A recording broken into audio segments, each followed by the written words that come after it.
You're watching The Advocates. Let it not be said that things fell apart for lack of a town crier. So today, I want to take the position of a town crier. If you don't want to be forgotten as soon as you are dead, either do things worth writing or write things worth reading. It's a phrase I've often repeated time without number here. Not because it's our motto, but because it always reminds me of leaving a legacy in whatever I do. May 29, 2019, so many governors in Nigeria bowed out of office. Apart from Governor Akinwumi Ambode of Lagos State, whom his party, the All Progressive Congress, APC, refused to give the party's ticket for a second term in office. Most of the other governors that have bowed out have served 8 years of 2 terms of 4 years in office, like Oyo State and others. Like my brother Chuka will say, judge because you will be judged. So apart from the rhetorics and political speeches, what legacies are these governors leaving behind? Why some will be remembered for the many promises they made but delivered on less, others will be remembered for services to their people and humanity. At least somebody must remember them for something positive or negative. Let that be their burden anyway, if they have a conscience. My call really today is to the new governors. In the euphoria of the celebration, plenty wine, women, fine dining, please take a little step backward and ask yourself what you want to be remembered for when you leave office someday, as you certainly will. Or when you quit the world stage, because the beauty of life is that nobody comes out of it alive. What would you want your epitaph to read? Would you want your epitaph to read, "Here lies the remain of a great man who so much desired the office but couldn't administer it properly when given"? Or that was a governor who was given so much but delivered nothing? Or just simply, against all odds, he came and made a whole lot of difference, much more than anyone before him, and probably nobody even after him. The choice now is yours to begin to create your history in gold in the sand of time, or simply hold on to the bar that has been so low that a country which had television station before France today celebrates sharing transistor radio and giving stoves and carton of noodle as youth empowerment and dividends of democracy. Chika likes that one. Yeah, I know, I love that last. France. Yeah, the noodles and the Transistor radio. Yeah, but Yeah, we Although I wouldn't mind the radio. We had television stations before France. We had lights before a lot of the UK, a lot of London. Okay, Lagos did. Electricity. No, Western We had region, electricity Ibadan. before a lot The of Western UK street lights. Region Broadcasting Okay. Corporation. Yeah, we had the We first had TV television. stations set up before by the France. British. Yes. And so, Okay. more than 50 years after, Yes. we are sharing we're transistor now radios and noodles and stove. Yeah. Well, let's Youth go back empowerment. to where you said, you know, what would you like to be left on your epitaph? I found that funny because, to be honest, hilarious. people are dead. If they're dead, they don't care. And the Nigerians that I know, my people, don't care about what you're going to write on any just care about epitaph. now. They just care about now, exactly. This is the world, this is the Short-sightedness. earth, this is what they see, and that's all they care about. Because I don't even think that we would need to have this sort of thing, televised, or what's the word I'm looking for? But anyway, I don't think you even need to tell people. If you either have it in you to leave a legacy or you don't. And I feel like the way things look to me right now, many of these people couldn't give a rat's. But Uche, when you say they won't, I think because this country is just 50-something years old as Nigeria, as human beings, we've been here thousands of years, but we've sort of reset to being 50-something years old. Do you know the reason why? We will get 59. there. I have 59. We will get there eventually. And it's not when we get there that you're dead and then you didn't leave that legacy. We'll discuss more as time goes on because we need that history behind us, and then you would like to be part of that history. It's because we don't have a history yet in that sense of the modern world. That's the modern era Nigeria. Yes. And it will become important that When it's especially if you have you are people gone, who of course, are by then. achieving something people under who are the same achieving, circumstances. I don't want people to be make you look achieving, bad. and then I'm achieving something in architecture, Yeah. and I'm not going to be talked about. Uche, I will by force. Uche, I because need to know, come into what quickly, Liborous is saying. Because I know No, you can't talk because you have to deep Okay. No, Yes. I am so hearing you right now. It's loud, clear, and apparent. And although Liborous doesn't like me to use the UK, I'm actually going to use the Oh, yes, please do. UK to actually support. I'm behind you. No, I can I'm use behind you. You see, viewers, you don't know what goes on when we finish this thing. The laughter is too much. Anyway, is the legacy you're talking about.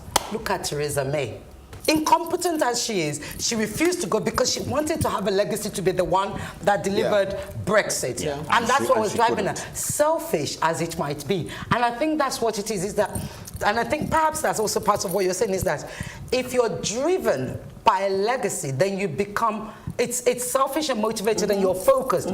But if it's a good legacy, I mean, Theresa had to Good go. is good, Good riddance to bad. But the problem with the majority of our leaders is that they're not driven by a goodness. Do you understand? They're not, because who was it? There's a leader in the world. I was actually referring to, and I said, if you look at just somebody, not a leader, the writer, the African writer, Bian Vanga, whose surname has left me right now. He's just died. Right, and everybody's been celebrating him. Yes. Okay. Everybody's celebrating him. You know what? He only wrote one book, but that essay has made such an impact on all of our lives. And it just goes to show, if all our leaders would just say, you know what, this is the one thing I want to be remembered for. I want to be the one that brought light into my village and make sure the light is at least 12 hours a day. Achieve it. But the thing is, like Sanwo-Olu just wrote, and we shared it on our group, how many does he have? He got to 20 deliverables in 4 years. In a country that we can't deliver one. I wanted to grab that and then take it to a courthouse and just have an affidavit. Yes. Can we get it signed? Yeah, because Boris Johnson is now facing up to saying that 350 million. Look at what's and he was happening just to saying it in campaign. I mean, but it was a lie. But now, he's got to answer it in court. When I heard what want Liborous him had to to say, I was just take thinking, over, who were you addressing it to? Clearly, you were addressing it to our leaders. Yes. I'm thinking, but those ones are not They listening. don't care. No, it's one of us. They're not what? But the They're not listening to us. But they are. We have to keep saying it. Let me finish. Gingering up everybody. Yes, exactly. That was where I was going. Questioning. Let me land the point, so I'll be satisfied that I did. Okay. So conversely, I thought, well, even if those ones are doing deaf ears, the rest of us can at least individually think, okay, am I driven by any legacy? And just do some introspection. And how does my life position itself behind that legacy and so on? So in that way, the message won't fall on deaf ears. That's really And for me also, you find out that not just the governor or the president, because amongst them you have advisors, special advisors, under advisors, secretaries. Those ones just might listen. Also, these people sometimes, they say the governor won't listen. But when you sit back and ask yourself, what would I want our administration to be remembered for? And that's why I just didn't end about leaving office. I talked about death also. Because someday you will leave, and what would you want to be remembered for? Today we talk about Chief Obafemi Awolowo, we'll talk about Professor Ambrose Ali, we'll talk about Alhaji Lateef Jakonde.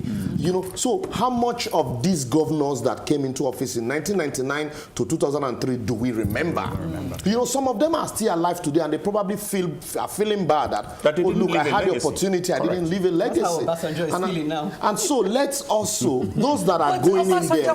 One, I don't like him. He's got a few that he can actually take off. Yeah, I know, but he's still. But do you know why Obasanjo will get a few? Let's even differentiate between doing your job and leaving a legacy. Obasanjo will get a few because people that came after him have been disaster. And that's the point. So that's why. Somebody said yesterday. The bar has been so low. That is somebody said yesterday of all spur anybody on, spur any of these leaders on to do good when the bar is so low that if you even just manage to world of the blind, pay 50% of salaries, you be clapping for yourself. However, I think that in reality we must differentiate between doing your job and a legacy. I'll tell you one thing about legacies. Okay. Legacies involve your galvanizing others. The Kenyan you just mentioned, he wrote only one book. If you know more that about essay him, that's not why he's a legacy. His legacy is that he took his own time, his money, his mind, and he was everything, generous to writers and did so many along. There was a Nigerian who came from him and won a prize at international level. Well, you see, everybody wants us to leave legacy. Do your job while we do ours. We'll continue to play our parts. Don't neglect to play yours also. Keep dropping your comments on our social media platform. On Facebook, Plus TV Africa, #TheAdvocateNG. And on Twitter and Instagram, @+TV Africa, #TheAdvocateNG. Together, let's keep advocating for a better society. Bye. Welcome to The Advocate, a program that thrashes out all the topical issues of the day. When you are in government, you don't see nothing wrong with whatever is happening. The moment you are out there, everything is wrong. You can't even see many women now, and when they're there, they're not even really making a mark, and then they have an NYSC problem and this and that. One of the reasons why we don't have more women in politics in Nigeria is for as long as political meetings continue to take place in the middle of the night. Exactly. It's disastrous for a president To even say be he's unaware of the chief It's justice. a ploy. It could be a strategy. That strategy was Backfired. very terrible strategy. Because the buck stops at your table. Whether it's that we don't look after our cities, and quite frankly, Nigeria is becoming a very ugly place. When you are the only one feeding the people with this news and there is nobody countering them, it becomes, the news.